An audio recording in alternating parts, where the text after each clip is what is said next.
안녕하십니까, 레필입니다. 11월 23일 두산중공업 보도록 하겠습니다. 먼저 증시 보겠습니다. 오늘 코스피 코스닥 둘 다 하락을 했고요. 코스피 0.5%, 코스닥 1.8% 하락했습니다. 오늘은 확실히 기관 투자자에서 좀 매도 물량이 많이 쏟아지면서 증시 전체를 좀 눌리는 모습이었고요. 외국인 투자자가 매수를 좀 해줬지만 기관 투자자가 좀 많이 매도하면서 장 후반까지 계속해서 지수가 밀리는 그런 모습이 보였습니다. 자, 코스피 지수부터 보겠습니다. 확실히 이제 어제는 좀 반도체 주 위주로 좀 강하게 들어왔는데요. 오늘은 또 반대로 기관 투자자가 차익 매물을 이제 쏟아내면서 또 하락을 주도했습니다. 자, 하지만 이제 계속해서 주가는 이 바닥 라인에서 유지가 되고 있고요. 어느 정도 쌍바닥 정도, 네, 이 정도 라인을 지지하면서 크게 더 하락보다는 이제는 요 근처에서 자리를 잡아서 횡보를 좀 시키는 모양입니다. 그래서 여기서 반도체 혹은 이제 실적주 위주로의 그런 실적 개선 혹은 반도체 시장이 이제 다시 한번 또 관심을 받기 시작하면서 비메모리 종목이라든지 아니면 파운드리 종목들이 또 관심을 많이 받고 있습니다. 거기에 대해서 좀 상승이 기대가 된다면 또 이렇게 지수가 올라갈 수도 있는 부분이고요. 확실히 이제 지수가 좀 힘차게 올라가기 위해서는 대형주 위주로의 그런 상승장이 찾아와야 되는데요. 아직까지는 조금은 횡보를 하는 그런 모습입니다. 삼성전자가 반등을 하긴 했습니다만 완벽하게 계속해서 쭉쭉 올라간다, 뭐 그렇게 보기는 아직까지는 어렵고요. 지금은 그래도 하락세를 멈추고 자리를 잡았다 정도에만 의미를 좀 두시면 될 것 같습니다.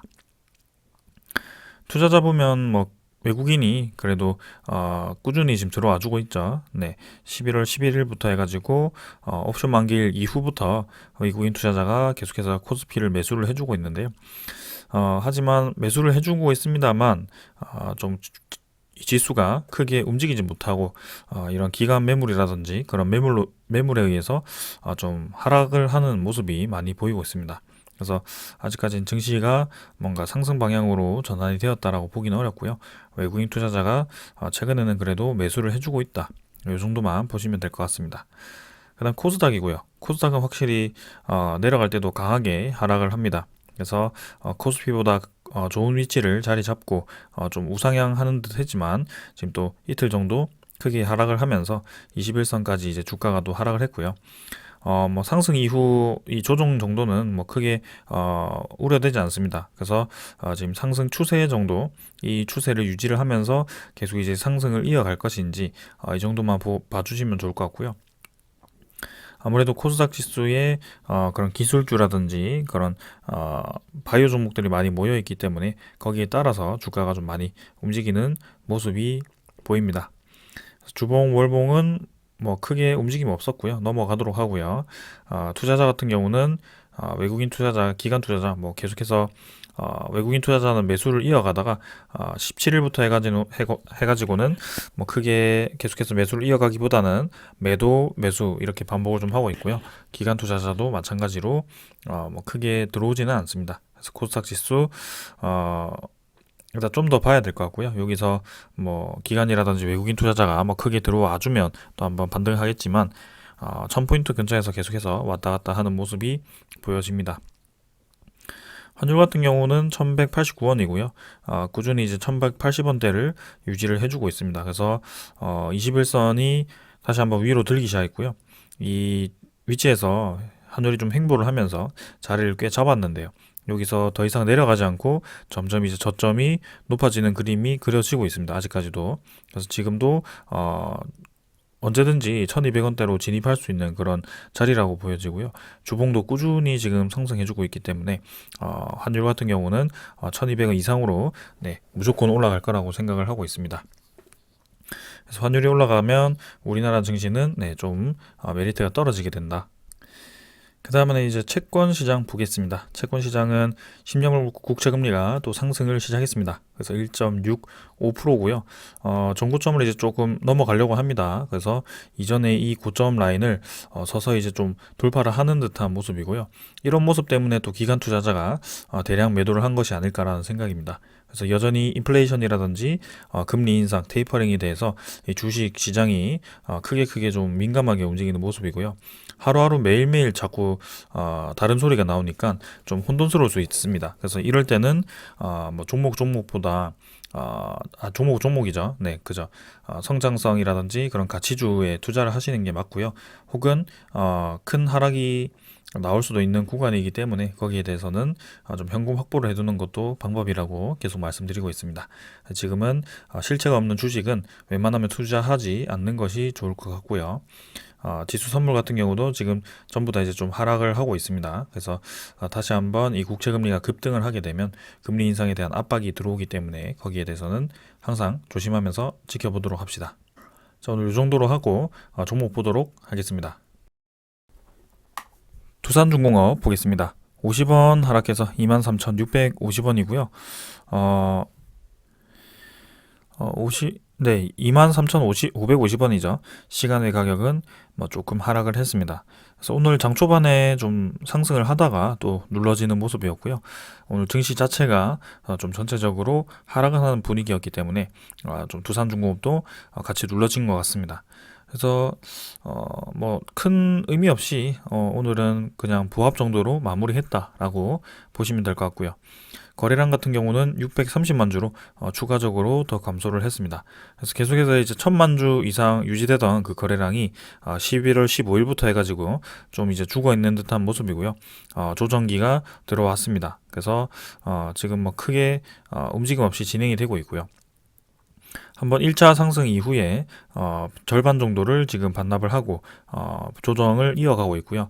이 정도 자리에서 이제 라인을 지켜주면서 네, 바닥 라인을 다지는 그런 작업을 하고 21선 태우면서 다시 한번 추가적인 뭐 급등 이런 그림이 좀 만들어질 수 있을 것 같습니다. 그래서 뭐 지금 여기서 계속해서 뭐 눌러진다라는 그런 모습이 좀 보이지만 좀 지겨울 수도 있겠지만 어느 정도의 시간이 필요할 수 있다. 항상 두산중공업은 그렇게 움직여왔던 종목이었고요. 그래서 뭔가 사실 빠르게 움직이지 않습니다. 잘못 눌렀네요. 다시 보겠습니다. 그래서 빠르게 움직이는 종목이 아니다 보니까 상당히 이제 지겨울 수도 있거든요. 특히 하락하는 구간에서는 많이 지겹습니다. 그래서 뭔가 이제 잘못 보면 네, 주식 이 종목 자체가 굉장히 부정적으로 보일 수 있고 다시 두 번 다시는 안 오를 것처럼 이제 하락을 하는 뭐 그런 느낌이 들 수도 있겠죠. 근데 우리 자체는 네, 지금 뭐 길게 보고 대응을 하고 있고요. 이 큰 그림을 보고 계속 네, 접근을 하고 있기 때문에 이 큰 그림 방향만 보시면 그냥 될 것 같습니다. 그래서 뭐 하루하루에 계속해서 뭐 주목할 필요가 없다라고 얘기를 드리고 있고요. 이런 구간에서는 23,200원 선에서는 지지 라인이 형성되었을 경우에는 매수 기회가 될 수 있다라고 강조를 드리고 있습니다. 그래서 23,000원대는 계속 매수를 하실 수 있을 것 같아요. 네. 그래서 이 라인 자체를 지지를 하고 이제 올라가는 순간 네, 완벽하게 네, 좋은 매수 구간이 되었을 것 같고요. 지금은 거래량이 주기적으로 이제 터져주다가 아직까지는 터져주지 않고 있는데요. 원전에 대한 그 관심도가 분명히 이전보다는 조금 식었습니다. 하지만 연말에 네, 지금 이집트 원전, 엘다바 원전 사업이 아직까지는 소식이 들려오진 않고 있는데요. 그게 아무래도 엠바고라든지 그런 네, 좀 계약 기밀이라고 할까요? 그런 것 때문에 지금 조용한 것 같습니다. 그래서 그런 쪽에서 이제 계약 사실이 이제 얘기가 나오고 현실화되었을 경우에는 원전 관련주들이 올라갈 수밖에 없는 상황이고요. 그 기대감에 따라서 사실 이미 한전기술과 같은 그런 종목들은 오르긴 했거든요. 하지만 반대로 이제 두산중공 같은 경우는 아직까지는 뭐 크게 많이 오르지는 못했습니다. 그래서 재무 개선도 지금 두산건설 매각하면서 잘 진행을 하고 있기 때문에 그 신사업에 대해서 이제 주목을 받을 때라고 생각을 하고요. 마지막 상승 전에 마지막 그 구간이라고 보시면 될 것 같습니다. 그래서 굉장히 유사하다 이전과 비슷한 패턴으로 진행이 되고 있기 때문에 네, 상승분에 대한 절반 정도죠. 이때도 그 정도로 진행이 되었기 때문에 이번에도 한번 이 정도 자리 딛고 반등을 해주리라 생각을 하고 있습니다. 자, 그래서 주봉 같은 경우는 쌍봉처럼 이제 찍고 내려왔는데요. 네, 여기서 이제 지지를 하면서 좀 거래량도 지금 많이 죽었습니다. 그래서 이번 주는 조용히 넘길 것 같고 다음 주, 다다음 주 정도에 좀 움직임이 나오지 않을까라는 생각이고요. 월봉도 한번 이제 고점을 뚫고 나갔는데 다시 한번 눌러지면서 이 고점 부근에 위치를 좀 하고 있습니다. 전고점이라고 하죠. 그래서 조금 더 지켜보도록 하겠습니다. 차트는 이 정도로 보고요. 투자자 한번 보겠습니다. 오늘 기간 투자자 23만 주죠. 23만 주 매도했고요. 외국인 10만 주 매도했습니다. 그래서 전체적인 증시에서 지금 기간 투자자가 좀 많이 매도를 했어요. 코스피뿐만이 아니고 코스닥도 많이 매도를 했고요.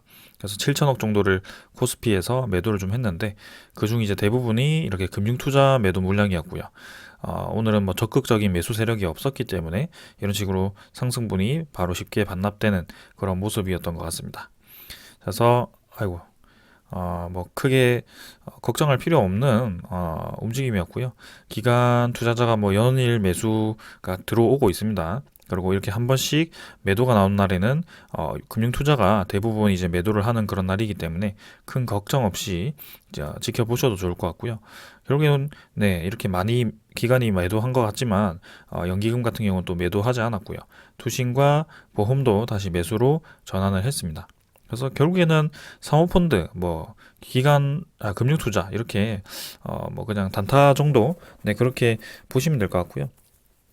지금 외국인도 매도 물량이 사실 이 17일부터 해가지고 뭐 100만 주 이상씩 나오는 날이 없었습니다. 그래서 이제는 좀 매도 물량도 좀 멎은 것 같고요.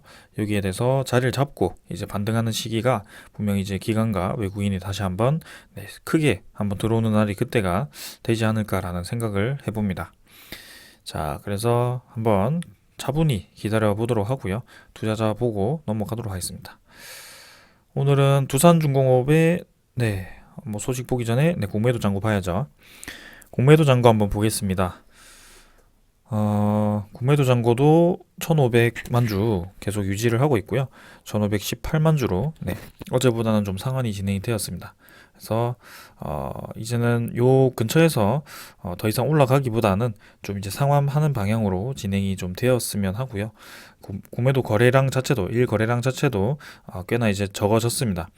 사실 전체 거래량이 좀 줄었기 때문에 줄어들었을 수도 있지만 그래도 이전과 비교했을 때는 확실히 공매도 거래가 많이 감소를 하고 있다라고 보여지고요. 잔고 자체도 이제 같이 좀 줄어들었으면 좋은 방향으로 생각을 할 수 있을 것 같습니다. 자, 그 다음에는 대차 잔고 한번 확인해 보고요. 대차 잔고는 신용 대차에 오늘도 이제 상환이 좀 진행이 되었네요. 그래서 뭐 크게 많은 양은 아니지만 50만 주 정도 상환이 진행되었고요. 3,430만 주로 잔고 자체는 감소를 했습니다. 그래서 최근에는 3,400만 주, 500만 주 뭐 왔다 갔다 하면서 진행이 좀 되는 것 같고요. 뭔가 급증을 하던 그 대차 잔고의 추세 자체는 이제 좀 멈춘 듯 합니다. 그래서 연말에 이전에도 두산중공업이 대차 잔고가 확 늘어났던 적이 있었기 때문에 그때에 맞게 또 대차 잔고가 증가를 한 것이 아닌가라는 생각을 하게 되고요. 뭐 넘어가도록 하겠습니다. 크게 움직임이 없었기 때문에. 그래서 오늘 외국인 추정 물량은 98,000주 매도였지만 11,000주도 매수로 전환이 되었고요. 보율 자체는 7.9% 정도 잡혔네요. 그래서 결국에는 오늘은 금융투자와 사모펀드만 매도를 했고요. 나머지는 다 매수를 했다라고 보시면 되겠네요. 그래서 뭐 크게 걱정할 필요 없습니다. 그래서 이쯤 보고 넘어가도록 하고요. 오늘 두산중공업의 소식 보도록 하겠습니다. 소식은 이제 처음부터 금요일에 제가 저번 주 금요일에 말씀드렸던 소식이죠. 한번 이제 한전기술과 함께 좀 전체적으로 원전 테마가 하락했던 날에 나왔던 소식이었는데요. 그게 이제 원자로 개발, 혁신, 조직 설계단 해체 없다 이렇게 해명이 되었습니다. 원래는 이제 해체를 할 수도 있다라는 그런 찌라시가 나오면서 그날 이제 한전기술이 12%, 13%까지 하락을 해버리는 모습이었는데요. 나머지 이제 두산중공업도 좀 하락을 했지만 뭐 크게 하락은 하지 않았던 모습. 그래서 그때도 말씀드렸지만 이런 아직 확정되지 않은 그런 사실을 가지고 원전 테마를 지금 눌리기 위해서 그냥 뿌려진 소식이다. 뭐 그렇게 생각을 좀 했던 것 같은데 지금 역시나 해체를 하지 않는다라고 합니다. 그래서 뭐 크게 우리가 우려할 만큼 지금 조직을 해체하면서까지 탈원전을 이어가는 그런 분위기는 아닌 것 같고요. 어, 이렇게 원자력 설계 부문 1140명, 그다음에 전력 기술원 139명, 뭐 원자력 설계 부문 357명, 뭐 이렇게 해가지고 조직을 계속 유지하는 것 같습니다. 하지만 이제 문제점은 이게 조직이 한 곳에 모여 있기 때문에 이런 SMR과 같은 그런 미래 원전 사업에 대한 대응할 수 있는 그런 조직이 따로 없다라는 거죠. 그래서 이런 것을 이제 좀 효율적으로 관리하기 위해서 뭐 해체가 아니고 관리 체계 일원화를 통해서 뭐 국내외 사업 개발을 강화하고 기술 개발 역량을 제고하는 데 중점을 뭐 둔다라고 합니다. 그래서 뭐 크게 우리가 걱정할 소스는 아니었다. 그래서 해프닝으로 그냥 넘어가는 것 같고요. 이 원전에 대한 해외 수주라든지 이제 앞으로의 세계적인 원전 시장이 커지고 있는데 조직 해체는 사실 조금은 너무 과장된 소식이었던 것 같습니다. 그래서 뭐 걱정할 필요 없이 넘어가도록 하고요. 자, 그 다음에는 이제 SMR 관련 소식입니다. 최근에 이제 SMR 소식도 많이 들리죠. 이 원전, 대형 원전 수주도 중요하지만 앞으로의 차세대 원전은 SMR입니다. 그래서 미래 에너지원으로 각광받고 있고요. 지금 이제 IBK 투자증권에서 보고서를 냈는데요. 이제 소형 모듈이 기존 원전 문제를 상당 부분 해결할 수 있다라고 기대를 하면서 두산중공업이라든지 미국 뉴스케일 파워, 엑스에너지, 테라파워 등을 관심 기업으로 뽑았다라고 합니다. 그래서 이 뉴스케일 파워, 엑스에너지, 두산중공업은 아주 긴밀하게 연결이 되어 있고요. 이 테라파워는 이제 빌 게이츠 쪽에 그 SMR 그 기업이죠. 그래서 빌 게이츠가 세운 SMR 기업이고 나트륨 SMR을 지금 건설하기 위해서 추진을 하고 있습니다. 그래서 일정은 2024년 정도에 이제 추진을 하는 모습이었고요. 미국 뉴스케일 파워 같은 경우는 이제 내년에 착공을 시작해서 아이다호주죠. 그쪽에 이제 착공을 시작해서 계속해서 하나씩 늘려가는 모습이고요. 그다음에 루마니아 쪽도 추진을 하고 있고 이제 동유럽이라든지 유럽 시장에 본격적으로 진출을 하면서 이 두산중공업이 좀 수혜를 받을 수 있는 그런 모습이다라고 많이 말씀드렸죠. 그래서 이게 SMR이 사실 뭐 얼핏 보면 너무 뜬구름 잡는 거 아닌가? 너무 먼 얘기 하는 거 아닌가? 이렇게 생각을 하실 수도 있습니다. 근데 미국 뉴스케일 파워에 이 두산중공업이 직접 투자를 했고 그 투자에 대해서 1조 이상, 그죠? 1조 이상을 이미 기자재 납품을 하도록 그 체결이 되어 있습니다. 계약 체결이 되어 있습니다. 그래서 미국 뉴스케일 파워에 지금 신규로 이제 착공을 진행할 그 SMR에 대해서 두산중공업으로 그 기자재 발주가 나올 거고요. 그게 이제 1조 이상으로 나오게 된다면 꽤나 이제 많은 양이 발주가 나겠죠. 그래서 그게 뭐 초도품이 1조 정도라고 한다면 앞으로 2040년까지잖아요. 그게 최대 이제 SMR 건설을 800개까지 늘린다고 하니까 여기에 대한 그 부품만 해도 엄청날 겁니다. 그래서 두산중공업이 지금 우리나라 자체로 뭐 한수원과 이렇게 다른 건설 기업들과 협력해서 뭐 이집트 원전이라든지 체코 원전, 폴란드 원전 이렇게 수주 계약을 따내기 위해서 또 노력도 하고 거기에 대해서 가격 경쟁력도 있고 그 다음에 뭐 이렇게 잘 진행을 하고 있지만 두산중공업 자체만으로도 지금 미국에 대한 그런 SMR 선진 기업들과 협력을 하고 있고 이미 계약은 따놓은 그런 당상이기 때문에 확실히 경쟁력이 있다라고 보여집니다. 그래서 거기에 따라서 이렇게 IBK 투자증권도 두산중공업을 주목을 하고 있는 것 같고요. 여기 보시면 잘 나와 있죠. 총 16개국에서 SMR 도입을 추진을 하고 있고요. 러시아, 영국, 아르헨티나는 자국 개발, 노형의 자국 내 실증을 진행 중이라고 합니다. 그리고 미국, 캐나다, 영국, 인도네시아, 사우디 등은 자국 환경에 맞는 SMR 도입을 계획하고 있고요. 발표 및 노형 선정 진행 중이라고 합니다. 그래서 뭐 미국, 캐나다 등은 건설을 위한 인허가를 진행 중이고요. 그다음에 70개 업체에서 SMR을 개발을 하고 있고 북미, 유럽 중심 모듈형, 그다음에 해상 부유 선박형, 오프 그리드형, 뭐 다양한 노형을 뭐 이렇게 개발을 하고 있다라고 합니다. 자, 그래서 대형 원전은 아무래도 뭐 그런 큰 지진이라든지 그런 쪽에서 좀 한번 치명적인 그런 문제가 생겼을 때 좀 위험할 수 있다라는 그런 단점이긴 한데요. 근데 이렇게 SMR과 같은 소형 원전 같은 경우는 그런 위험 대응 능력이죠. 그게 상당히 올라가게 되고요. 거기에 대해서 위험도도 많이 떨어지게 됩니다. 그리고 지역별로 사실 한 지역에 너무 원전을 몰아넣으면 또 이제 거기에 대한 뭐 폐기물이라든지 그런 게 좀 처리하기가 어려운데 SMR 같은 경우는 그렇게 좀 작게 만들기 때문에 좀 지역별로 건설을 할 수 있고 거기에 대해서 지금 뭐 좀 소형 규모의 도시 그런 거를 SMR 하나로 모두 커버할 수 있는 그런 아주 지리적으로도 경쟁성이 있는 그런 좋은 기술입니다. 그래서 많이 관심을 받고 있고요. 앞으로도 계속해서 관심을 받을 에너지원이라고 저는 생각을 하고 있습니다. 자, 그래서 이렇게 두산중공업이 관심을 받고 있다라는 얘기를 드린 거고요. 이 반도체가 있다면 또 에너지 쪽에서는 이렇게 SMR 원전 시장이 있다라고 말씀을 드리고 싶습니다. 그래서 지금 몇 년도였죠? 한 10년 전 이제 도쿄 대지진, 동일본 대지진 그 이후에 원전 시장이 많이 침체가 되었었는데요.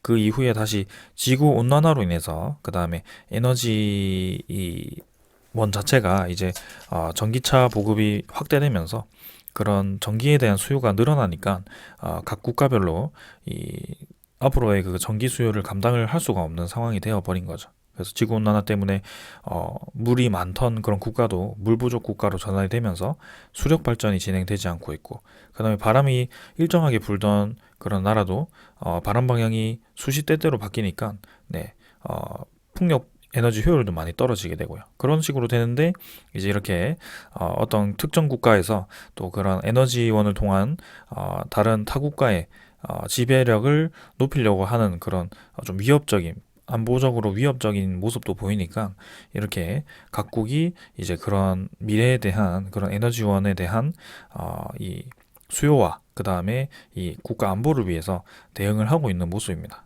그래서 안정적인 이 소스는 확실히 원전밖에 없고요.